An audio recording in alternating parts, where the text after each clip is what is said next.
Melalui tim kuasa hukumnya, vendor penyedia jasa kamar hotel maupun catering di Mekah dan Madinah melapor ke Bareskrim terkait tunggakan pembayaran First Travel yang mencapai 6,9 juta real atau sekitar 24 miliar rupiah.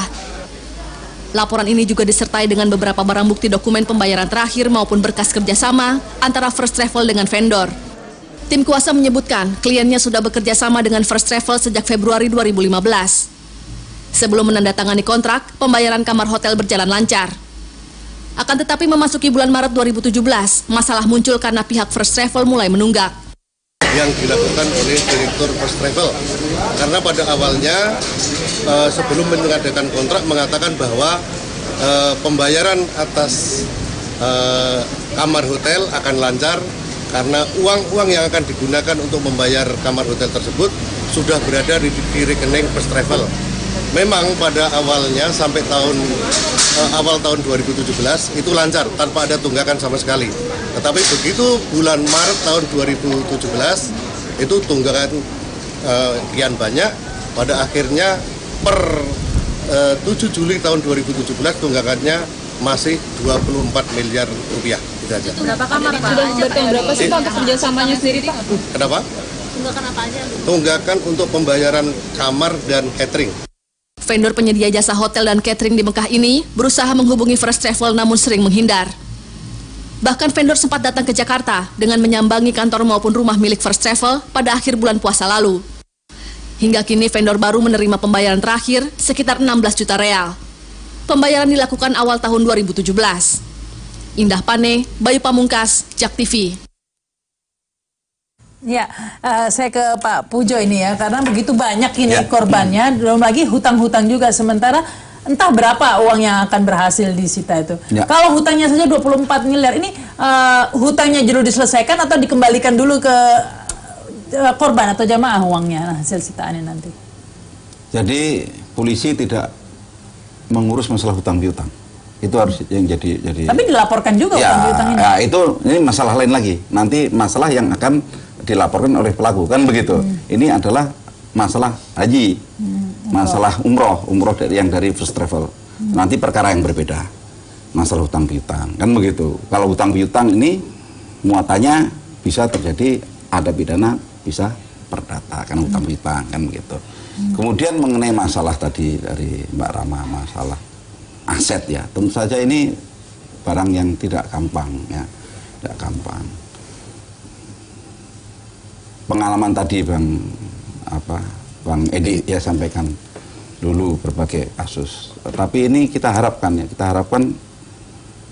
dengan kasus ini bisa lah ya ada secara maksimal bagaimanalah korban ini bisa sedikit terbantu walaupun 5%, 10%, 20% dari yang keluar ini memang tapi tadi yang disoroti juga oleh Pak Salman tadi bahwa memang pengawasannya entah kemana, baik dari otoritas pemerintah maupun dari pihak kepolisian. Contohnya kita digerebek saja agak telat ya Pak ya, rumahnya udah dikosongkan dulu, furniture saja tidak ada begitu.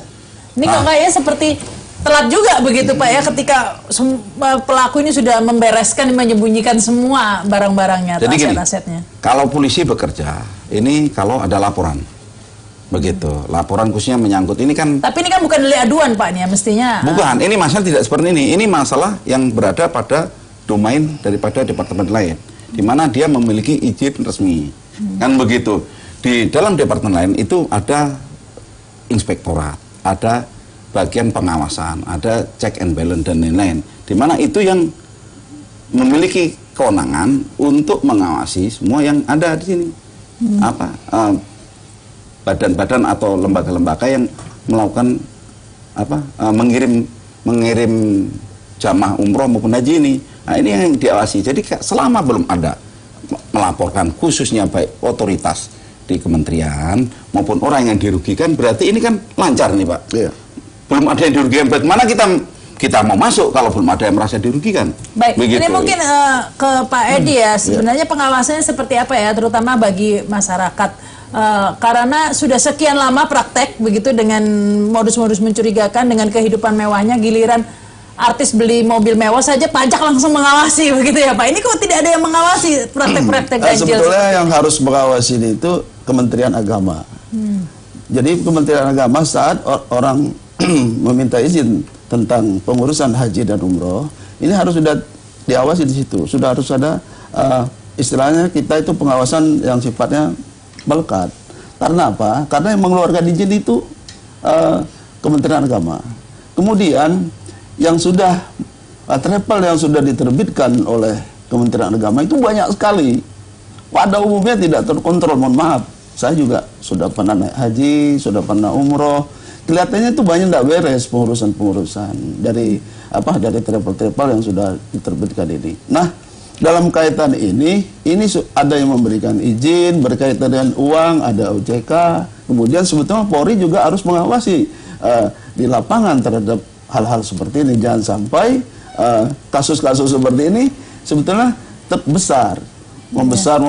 Sekarang ini sudah sangat besar, ya, sangat besar, tidak termonitor, baik itu oleh Departemen Agama, oleh OJK atau oleh Polri. Nah, di sini harus ada kerjasama.